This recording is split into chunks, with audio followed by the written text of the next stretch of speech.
Right, here's something a bit different. Figured I'd give the PowerShed a bit of a high drain load test, and what better way to do it than to charge up my EV. Here's my Chevy Bolt EV, better known to my European friends as the Opel Ampera E.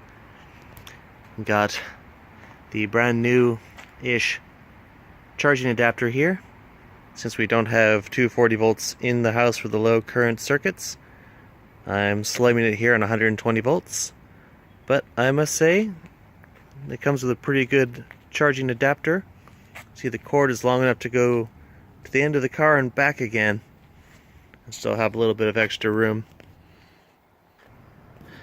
Right now the PowerShed is just coasting along at about 150 watts. I really do need to find a way to reduce the idle power consumption of the Ethereum miner, but it seems to be working. Go away device sync, you are in sync. Anyway, go ahead and plug in the car here, and should hit it with about 1,000 watt load. So it'll take the car a second to start up charging.